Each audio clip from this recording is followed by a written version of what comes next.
Exacto, ¿qué tal? Buenos días para todos. Es un gusto para mí estar nuevamente aquí en la casa de Antel. Gracias a Anabela, gracias a Netgate también por la invitación y por la iniciativa y por supuesto gracias a César y Agustina por acompañarme hoy esta mañana lluviosa de casi llegando al invierno, que no se sabe porque llueve, sale sol, llueve, en fin, no importa.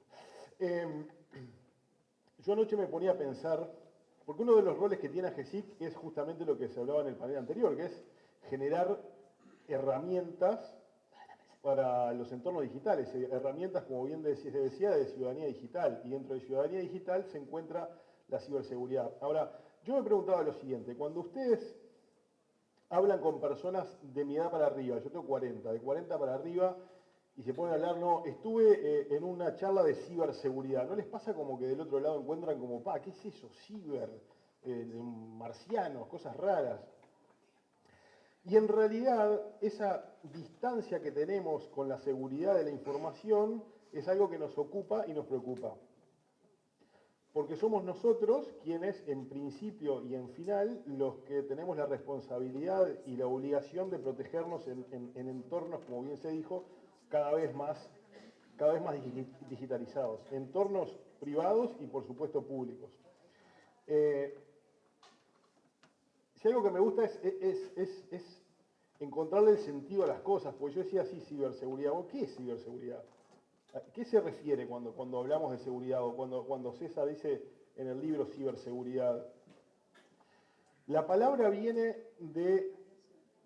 arranca en cibernética, y cibernética viene del griego, que toma de dos palabras, kibernetiqué y kibernéticos. Kibernetiqué era el arte de dominar una máquina por parte de un humano. Imaginemos un barco en aquella época de la antigua Grecia. Y kibernéticos era el timonel de ese barco. Luego se agregó seguridad. Esto fue coincidentemente en 1956, el mismo año que se usó por primera vez la expresión inteligencia artificial. 1956, por un lado inteligencia artificial, por el otro ciberseguridad. ¿Y qué es entonces? Es el arte de manejar una máquina por un humano de manera segura. Ahí empieza a bajar el concepto de lo que es ciberseguridad y lo que después más tarde nos va a explicar mucho mejor Agustina y César.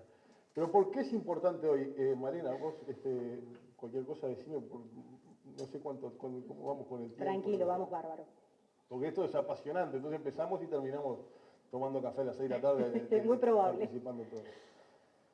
Lo que sucede es que en mi caso desde el sector público, los estados son cada vez más digitales aunque no nos demos cuenta. En Uruguay es un típico caso que no nos damos cuenta, pero que tiene una madurez de un ecosistema digital muy alta. A modo de ejemplo, y participé por supuesto activamente de eso, Uruguay fue uno de los pocos países en el mundo que manejó la pandemia con una herramienta digital. Desde el presidente de la República hasta la última dosis de refuerzo de COVID que se dio en aquel momento, se dio con una herramienta de transformación digital. Y creo que nadie se lo preguntó, ni se lo cuestionó, ni dijo, oye, ¿esto es transformación digital en el Estado? Pues sí, lo es. Claro que lo es. Y además, según los últimos indicadores, en realidad resultados de la encuesta EUTIC que hicimos en 2022 con AGESIC y el INE, se desprende que los hogares con internet aumentaron del 88 al 91%. El 90% de las personas mayores de 14 años utiliza internet y el 83% de ese porcentaje lo hace a diario. Principalmente para comunicarse y un 81% para entretenerse. Y también aumentaron las transacciones online y por supuesto luego de la pandemia aumentó el teletrabajo. Con respecto a la encuesta Kids Online que hicimos junto con UNICEF en AGESIC, 9 de cada 10 niños escolarizados se conectan a diario y declaran conocer algo nuevo cada vez que se conectan. Principalmente los niños, niñas y adolescentes lo que hacen es participar en redes sociales y también jugar, principalmente. Pero también hay otras, estoy tirando algunos highlights para demostrar que, por un lado, el Estado mejora en transformación digital y por el otro debe necesariamente que mejorar en su estrategia de ciberseguridad. Lo primero, y de vuelta a felicitar a Netgate, es la colaboración público-privada. Nosotros durante la pandemia aprendimos y maduramos muchísimo como Estado uruguayo en la colaboración público-privada para estas cosas. porque por supuesto al Estado solo no le da el músculo y a los privados solos tampoco le da el músculo. Ever, me gustaría preguntarte en ese sentido, ¿cómo se trabaja entre públicos y privados, si hay una coordinación explícita y cómo se ha avanzado en ese sentido? Hay una coordinación explícita. En Uruguay, les cuento para poner un poco en situación, adentro de la Agencia de Gobierno Electrónico existe la Dirección de Seguridad de la Información y dentro de la Dirección de Seguridad de la Información está el CERT y el SOC. El CERT es el Centro de Respuesta a Incidentes Informáticos y el SOC es la oficina que se encarga de monitorear previamente los incidentes y que los incidentes no pasen a eventos. Además, Uruguay cuenta con un Consejo Asesor de Seguridad de la Información que lo integran no solo públicos, sino también academia y los privados. Y con los privados, la verdad que tenemos un relacionamiento excelente que viene de larga data, porque recordemos que Uruguay es uno de los países que más exportan software per cápita en el mundo. Entonces, por supuesto que la relación es fluida, pero en seguridad de la información, por ejemplo, participan activamente de este tipo de comité. Ever, ¿y cuáles son los objetivos puntuales y cómo se materializan, cómo se cristalizan para que no queden simplemente en una idea o en una intención? Los objetivos que cambiamos en la última rendición de cuentas son generar una conciencia colectiva en el ámbito público de una estrategia nacional de ciberseguridad. Entonces nosotros creamos un nuevo comité que lo integra no solo a GESIC, sino también el Ministerio de Defensa, Ministerio del Interior, Ministerio de Industria, Antel, UTE, Banco República, Banco Central y capaz que y Secretaría Nacional de Inteligencia Estratégica. El objetivo es sentar en la misma mesa a las infraestructuras críticas y los tomadores de decisión que debemos tener una mirada largoplacista en cuanto a la Estrategia Nacional de Ciberseguridad. Por eso hay dos proyectos de decreto que se van a firmar antes de fin de año con la Estrategia Nacional y con la reglamentación de estos artículos de la rendición de cuentas, porque además de crear este instrumento, se crea el Registro Nacional de Ciberincidentes, que ahora incluye a los privados.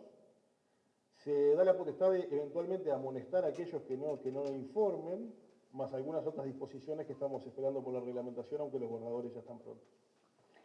Hay un aspecto que es fundamental y es en la medida que avanza la tecnología, también avanzan las posibilidades de los riesgos, aparecen nuevos desafíos. ¿Cómo venimos en ese sentido? ¿Se están haciendo cosas? ¿Cómo evaluás la puesta en práctica?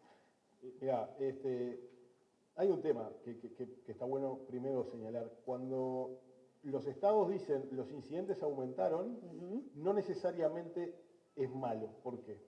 No es que aumente los incidentes, sino que lo que aumenta es el control y la revisión de estar viendo. Partamos de la base que los incidentes son de 100%. En este momento a toda esta sala nos la están tratando de pegar por alguna vía. Lo que pasa es que los estados o las empresas, cuando empiezan a controlar más, obviamente los indicadores de incidentes empiezan a subir. Porque además hay que separar un poco lo que es ciberseguridad, ciberdelito, ciberdefensa, cibercrimen. Son conceptos distintos, aunque a veces quedan todos mezclados y se complica la discusión. ¿Cuánta gente está trabajando hoy en el marco de AGESIC? ¿Cuánta gente está volcada? Y esto para dar un reflejo de la importancia que cada vez más está tomando este asunto y hay por parte de AGESIC una relevancia y un materializar y un precisamente idear, poner en práctica, poner equipos a trabajar. En AGESIC trabajan cerca de 300 personas, es una agencia muy grande para el Uruguay, tiene un presupuesto anual de unos 45 millones de dólares, lo cual es mucho, es más que algunos ministerios incluso. Lo que pasa es que está dividido en distintas direcciones, una es seguridad de información, planificación estratégica, servicios en línea, sociedad de la información, y cada una tiene N cantidad de departamentos que trabajan en distintas iniciativas, tanto en Uruguay como internacionalmente. Porque además, algo que es importante, pero creo que lo podemos dejar para después, es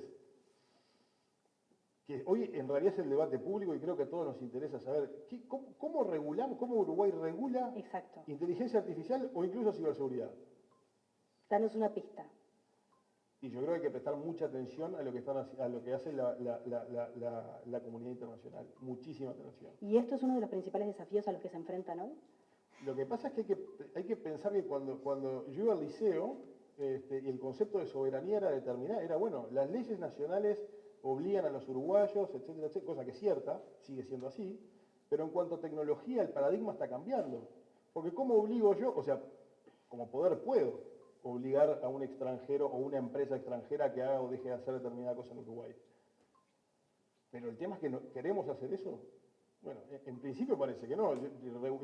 Imaginemos que nos quedamos sin, no voy a decir Spotify porque casi pasa, algún otro proveedor, ¿verdad? Y le pasa a Uruguay y le pasa a la Unión Europea y le pasa a todos los países esta disyuntiva. Entonces, para mí la clave está en la mirada en la comunidad internacional. Entiendo yo que lo que puede llegar a ocurrir es que vayan a existir determinados estándares en donde Uruguay debe estar, como está, por ejemplo, en el de protección de datos, que el estándar es el C108 más. Y cada vez la vara está más alta, ¿no? Porque los desafíos son mayores también. Lo que pasa es que estamos asistiendo a un crecimiento exponencial tecnológico. Yo decía, esto empezó en 1956, pero recién en el 2022 empezó el debate.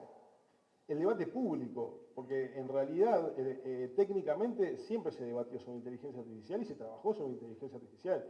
La Estrategia Nacional de Uruguay de Inteligencia Artificial, la primera es de 2018, bien digo. O sea, es bastante anterior a este debate y ahora se está revisando esa estrategia. En 2021 en la ONU, los 193 países que la componen votaron afirmativamente la recomendación sobre ética en la inteligencia artificial, antes de OpenAI, antes de ChatGPT. Y Uruguay adhirió a la recomendación el año pasado y se está trabajando en lo que se llama Readiness of Assessment, que es la capacidad que tiene el país de poder estar maduro para recibir inteligencia artificial. ¿Hay forma de ubicar a Uruguay en un ranking internacional o saber cómo nos estamos moviendo globalmente en este aspecto? Bueno, algo que acá no se conoce tanto, sí hay muchos rankings y por lo general estamos en el top 3 en todos. En transformación digital en el Estado estamos primeros en Latinoamérica y Caribe y terceros en las Américas por detrás de Estados Unidos y Canadá, dentro de los 30 mejores del mundo. En Cyber Security Index estamos quintos, ese es un ranking de la ITU. En gobierno abierto estamos muy arriba. Yo te diría que en casi todos estamos en el top 3 y por eso Uruguay está participando internacionalmente en muchísimos foros, lo cual es bueno para nosotros porque lo que queremos es básicamente dos cosas. Proteger los derechos de las personas de dos maneras, cuidando los derechos personales y aplicando transparencia algorítmica, que es otro debate, por eso nos podemos ir todo el día. Y por el otro lado es fortalecer también la industria nacional y pensar en lo que ocurre en el ámbito privado de desarrollo de software. Ever, una rúbrica final antes de cerrar, después tendremos espacio para las preguntas. ¿Sobre qué de todo? Para no cortarte de golpe y ya darle paso a César, No. simplemente seguimos charlando entonces después en el espacio de